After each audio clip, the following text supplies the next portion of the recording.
जय श्री कृष्णा दोस्तों, कैसे हो आप। आशा करता हूँ आप और आपके परिवार में सभी खुश होंगे, स्वस्थ होंगे। आज मैं आपको एक मक्षा के वशीकरण के बारे में जानकारी देने जा रहा हूँ।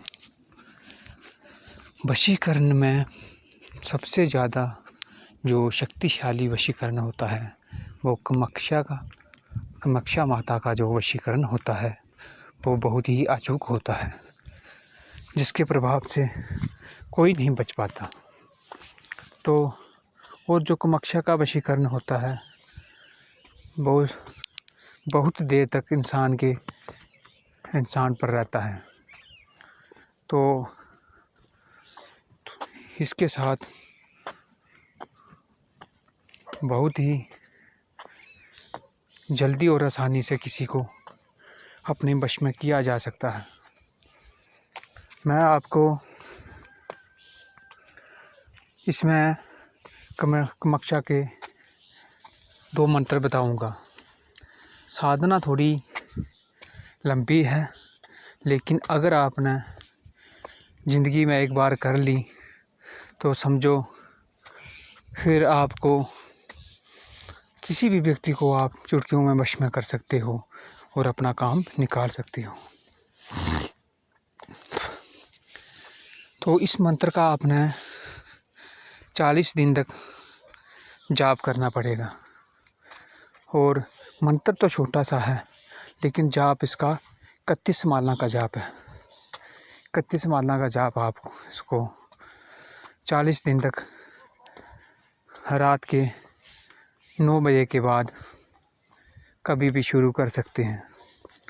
लाल इसमें आपका जो मुख उत्तर दिशा की ओर रहेगा और आपका जो आसन बैठने वाला वो लाल रंग के रहेगा।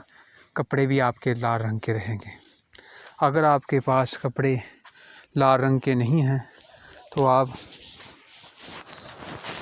कोई लाल रुमाल अपने सिर के ऊपर रखकर इस साधना को इल्ज़ाम दे सकते हो। तो माता कामाक्षा का एक फ़ोटो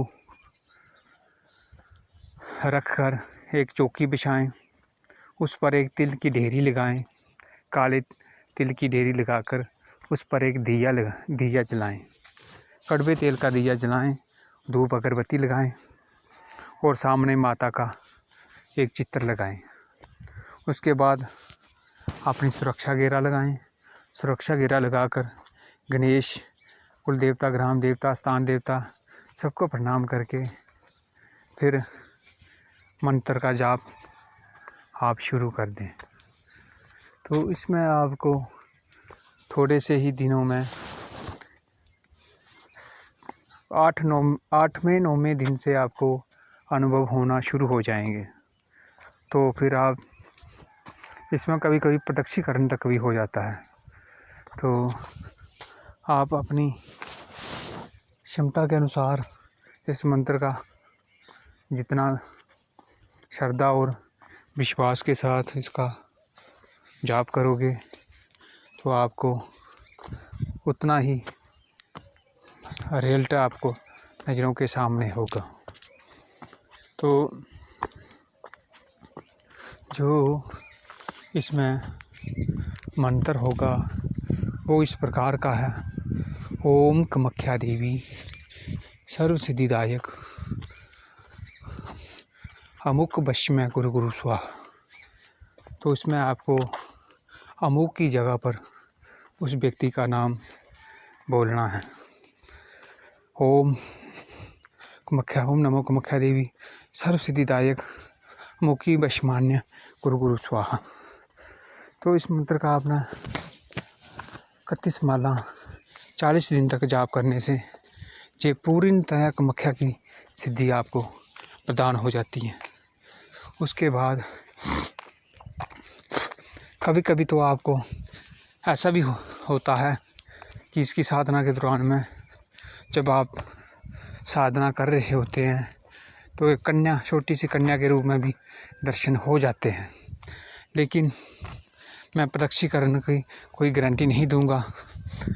ऐसे आपके सपने के माध्यम से अनुभव किसी के होने का एहसास होना, झांझरों की पाजल घुंघरू बजते हुए दिखना, इस तरह का अनुभव आपको होगा। लेकिन जो प्रत्यक्षीकरण है उसमें उसका कोई गारंटी नहीं है। कभी कभी कन्या के रूप में दर्शन हो जाते हैं। तो 8वें 9वें दिन से आपको अनुभव होना शुरू हो जाएंगे। देखो 31 माला जाप ज़्यादा नहीं है, तो ये है कि दिन ज़्यादा है, लेकिन इसमें ज़्यादा कोई ख़ास परहेज भी नहीं है कि आप जो मर्ज़ी खा पी सकते हो। तो यही है कि थोड़ा मांस मदिरा नहीं खाना, बाकी आप आगे पीछे जा सकते हो, कोई इतना इसमें परहेज की बात नहीं है। सिर्फ इसका बस टाइम, जिस टाइम पे आपने शुरू किया है उस टाइम की पाबंदी करनी है। तो फिर इससे आपका ये मंत्र जागृत हो जाएगा, आपको अनुभव होना शुरू हो जाएगा, आपको एहसास होगा कि इस मंत्र में कितनी शक्ति है। क्योंकि जो जब साधक साधना करता है तो उसे खुद ही एहसास हो जाता है कि वो जो साधना कर रहा है उसमें कितना दम है, कितनी सच्ची है, क्योंकि उसके जो अनुभव ही उसको बता देते हैं। तो दोस्तों, फिर उसके बाद जब भी आपको किसी व्यक्ति का वशीकरण करना हो तो आपने घी और गुड़ और ज्वार भी बोलते हैं, जो आप वो भी होते हैं, गुड़, घी और इन 3 चीज़ों को मिलाकर आपने सिर्फ 1 माला का हवन करना है, तो वो व्यक्ति आपके अनुकूल हो जाएगा। अगर आपने बिल्कुल ही किसी को अपने वश में करना है, अपने पीछे लगाना है, घर से अपने घर बुलाना है, जैसे कि व्यक्ति का घर दूर है तो आप चाहते हैं कि वो आपके घर खुद चल के आए, खुद आपसे कनेक्ट करे, तो फिर आपको इस तरह से करना है दोस्तों। उसके अगर कोई स्त्री को वश में करना है तो उसके बाएं पैर के नीचे की मिट्टी और पुरुष की दाएं पैर की मिट्टी वो भी इसमें मिक्स करनी है। तो जो आपने गुड़ और घी इनमें वो मिट्टी मिक्स करके आपने 1 माला का हवन करना है और माता रानी को 1 नींबू की बलि देनी है। 108 होती करने के बाद 1 नींबू को सिंदूर लगाएं और माता रानी को बलि के रूप में अर्पण करके उसको काट दें। तो इस तरह से आप हर बंदे को वश में कर सकते हो। समझने के लिए इशारा काफ़ी है। दिन थोड़े ज़्यादा हैं, लेकिन इसका जो चमत्कार है वो आप जब देखोगे तो उसके मुताबिक दिनों की कोई गिनती नहीं, कोई ज़्यादा नहीं, क्योंकि जितने दिन ज़्यादा हैं तो इतना ये काम भी करता है।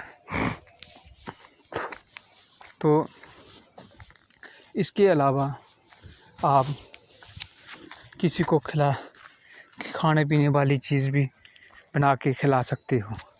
अगर आप ऐसे खिला सकते हो तो किसी मीठी चीज़ को बनाकर भी अमुक की उस जगह पर उस व्यक्ति का नाम लेकर आप कोई शुबारे हो गए, बादाम, मिश्री, इलायची, कोई भी मीठी चीज़ हो गई, आप उस पर भी 1 माला का जाप करके 3 बार उसको फूंकें लगाकर वो व्यक्ति को खाने के लिए देकर। लेकिन बात इसमें ये है कि वो व्यक्ति खाना चाहिए, कि कभी कभी ऐसा भी हो जाता है कि व्यक्ति वो आपकी दी हुई चीज़ को खाता नहीं और फिर बाद में आप बोलते देखो जी ये सब झूठ है, इसने काम नहीं किया, हमारे इतने दिन लग गए हम साधना में। तो इस तरह से ऐसे होता है कि फिर उस व्यक्ति ने वो चीज़ को खाना अनिवार्य है, कि ज़रूरी है कि उसने वो जो आपने व्यक्ति को चीज़ दी वो खाई नहीं, तो फिर कैसे असर होगा उसके ऊपर। तो इस तरह से ये सिद्ध प्रयोग है, आप इसका लाभ उठाएं। तो और जो अगर किसी की पत्नी घर से रूठकर मायका में भाग गई है और तलाक की नौबत आ चुकी है, उनके लिए ये साधना रामबाण है। वो इस तरह से करेंगे कि उनको एक फ़ोटो जो घर से भागे हुए जो पत्नी है उसके कपड़े आप जो चौकी बनाओगे उस चौकी पर आप उसका कपड़ा बिछाओगे, फिर उसके ऊपर आप तिल की डेरी लगाओगे, फिर दीपक जलाओगे, तो फिर उसके ऊपर आप कामाख्या का फ़ोटो रखोगे। कामाख्या देवी का फ़ोटो आपको नेट से भी मिल सकता है, कहीं अगर नहीं मिल रहा है तो फिर उसके बाद उसका फ़ोटो आप उसके माता के बाएं ओर रखें, दीपक दाएं ओर। फिर आपने अमुक की जगह अपनी स्त्री का नाम बोलना है। तो इसमें फिर 40 दिन के अंदर वो गोली की तरह पागल होती हुई आपके घर में आ जाएगी, गारंटी के साथ, 1000% गारंटी के साथ। अगर किसी की पत्नी मायका में बैठकर तलाक का दावा कर रही है तो वो इस साधना को ज़रूर करें और अपना बिगड़ा हुआ घर को फिर से दोबारा आबाद करें, ये इसमें गारंटी है। फिर उसमें नाम लेते रहें, 31 माला का जाप करते रहें, तो फिर आप